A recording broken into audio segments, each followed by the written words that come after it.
Richard Ramos, c'est pas commun ce genre d'alliance entre un insoumis et un centriste comme vous du MoDem. C'est du jamais vu, peut-être même à l'Assemblée, non? Mais ça devrait l'être.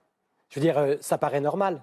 Quand il y a des causes communes, quand on a des paysans qui crèvent, quand on a quelqu'un qui vient devant la représentation nationale, qui s'engoinfre et qui ne vient pas répondre à la représentation nationale, quand on a des agriculteurs qui se suicident, quand on a de la grande distribution qui ne nous dit pas que des produits sont français et en fait ils sont étrangers. Vous parlez notamment du patron de Bigard. Hein. Exactement. Donc ça devrait être normal. On devrait, à l'Assemblée nationale, représentants de la nation, être sur des combats communs. Et quand les combats ils sont communs, on doit faire fi des combats politiques et ce qu'il en est. On doit défendre le français. Est-ce qu'à l'Assemblée, on vous regarde comme des ovnis, vos collègues députés, Richard Ramos, que Camille nous racontait il n'y a pas longtemps que, par exemple, dans le règlement intérieur d'En Marche, il est interdit pour les députés de signer des amendements, des propositions de loi avec des députés d'autres groupes. Comment on vous regarde là-bas? C'est où le problème?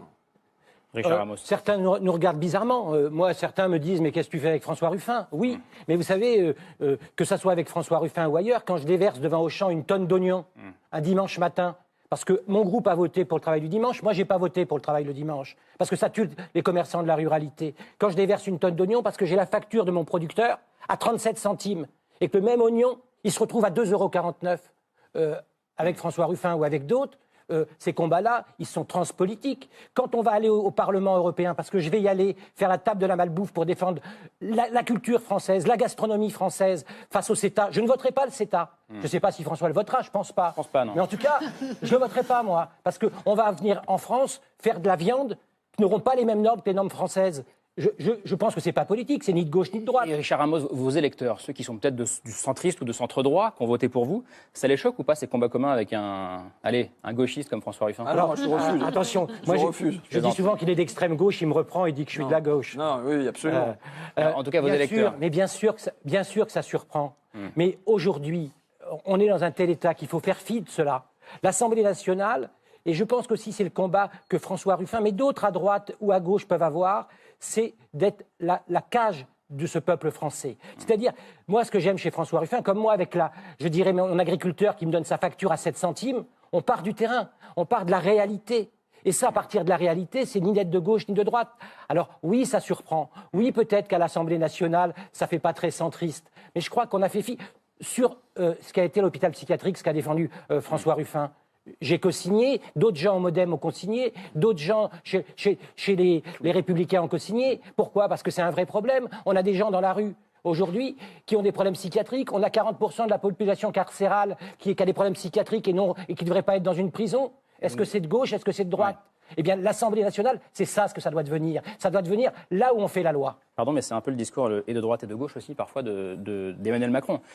François Ruffin, vous regrettez, vous, une forme de sectarisme, y compris de votre propre famille politique. Vous dites, combien de militants sont butés dans leurs propres croyances? Pour moi, c'est une forme de sectarisme. Pour prendre le pouvoir en France, il faut l'épouser, la France. Il faut comprendre, vous l'avez dit tout à l'heure, comment les gens pensent, sentent, aiment et espèrent. Ce qui m'inquiète, c'est qu'on considère parfois détenir une vérité condensée dans un programme qu'il suffirait de dérouler ensemble. Oui, mais je reviens sur gauchiste parce que j'y tiens. C'est une blague. Non, oui, mais bon, moi je suis de gauche tout simplement.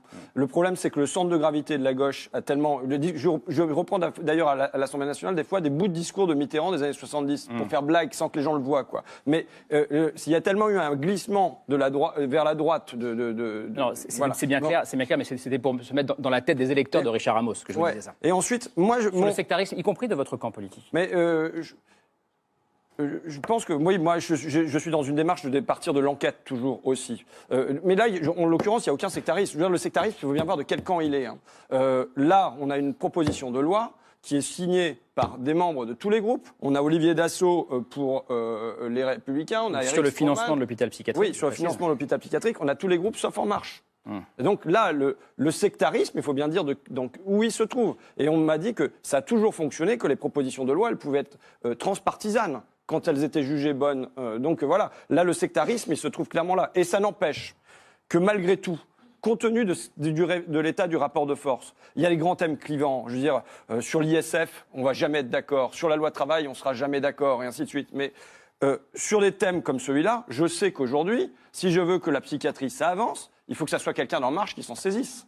Donc quand Barbara Pompili, qui est d'En Marche, à Amiens aussi, elle va à son tour visiter l'hôpital psychiatrique, je salue, j'applaudis.